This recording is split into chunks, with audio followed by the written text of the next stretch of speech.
Shalom sahabat WB yang dikasihi Tuhan. Renungan harian Wanita Bijak hari Rabu tanggal 25 September 2024 dengan judul Keteguhan Hati.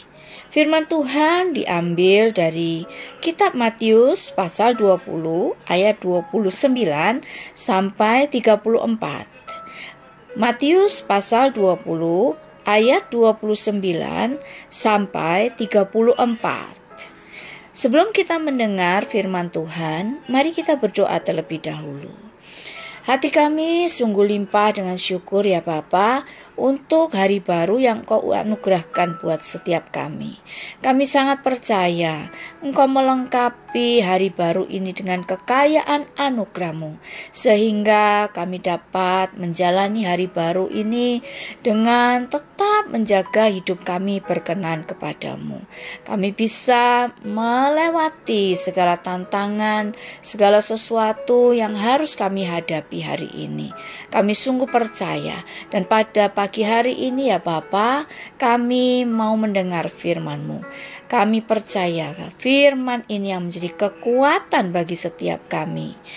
Kami minta Roh Kudus yang memberi hikmat dan pengertian kepada kami, sehingga kami bisa memahami apa yang Bapa sampaikan pagi hari ini. Terpujilah nama Tuhan, di dalam nama Tuhan Yesus Kristus. Amin. Pembacaan kitab Matius pasal 20 ayat 29 sampai 34. Demikian sabda Tuhan. Dan ketika Yesus dan murid-muridnya keluar dari Yeriko, orang banyak berbondong-bondong mengikuti dia. Ada dua orang buta yang duduk di pinggir jalan mendengar bahwa Yesus lewat.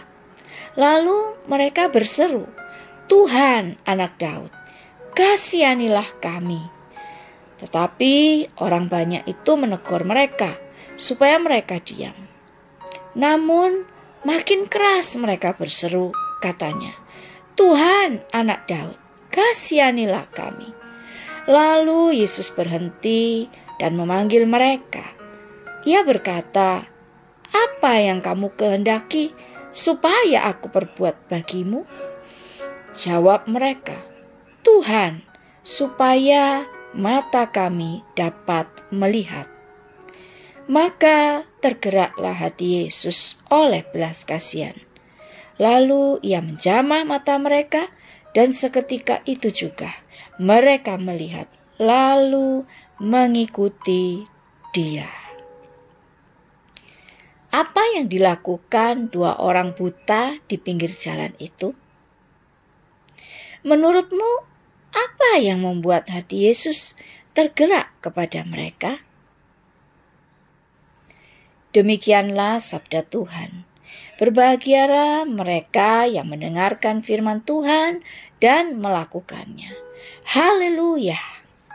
Sahabat WB yang terkasih, dari kisah dua orang buta ini, kita dapat belajar tentang keteguhan hati mereka untuk senantiasa berseru-seru kepada Tuhan. Situasi dan keadaan tidak membuat mereka menyerah, sekalipun keadaan dan orang-orang sekitar mereka tidak mendukungnya. Namun hal itu tidak membuat mereka undur mencari Tuhan. Meskipun mereka tidak dapat melihat, namun mereka telah mendengar kabar tentang kebesaran nama Yesus.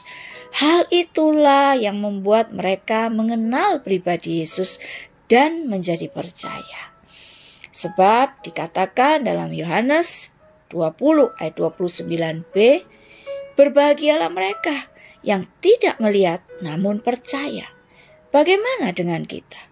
Masihkah kita percaya bahwa nama Yesus berkuasa? Sahabat WB, berserulah pada nama Yesus ketika engkau mengalami tantangan, karena kita memiliki Allah yang selalu mendengar seruan setiap umatnya. Yakin dan percayalah bahwa Allah kita penuh kasih sayang dan belas kasihan.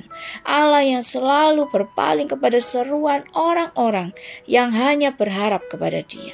Dan Allah yang bersegera menolong kita. Pengenalan kita akan Tuhan akan menjadikan kita pribadi yang memiliki keteguhan hati dan tidak mudah menyerah pada apapun juga.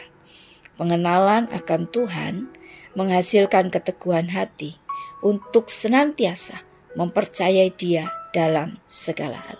Sebelum kita membagikan kepada rekan dalam kelompok pemuritan berkat yang kita terima dan komitmen kita, mari kita berdoa. Bapa, terima kasih untuk firman-Mu hari ini. Engkau mengingatkan kami semua untuk kami punya keteguhan hati, untuk mempercayai Engkau apapun yang terjadi, apapun yang kami alami. Dan hari ini kami mau menguatkan hati kami. Kami mau Tuhan meneguhkan hati kami, hanya berharap kepadamu. Engkau satu-satunya penolong kami yang tidak akan pernah melepaskan kami dan tidak akan pernah mengabaikan kami. Kami percaya. Terima kasih untuk segala sesuatu yang terjadi dalam hidup kami, karena kami tahu Engkau ada di sana bersama dengan kami. Kekuatan-Mu, hikmat-Mu itu melengkapi dan menyertai kami, memimpin kami. Terima kasih buat firman-Mu hari ini. Terima kasih. Segala puji, hormat, syukur kami naikkan hanya bagi Tuhan, di dalam nama Tuhan Yesus Kristus. Amin.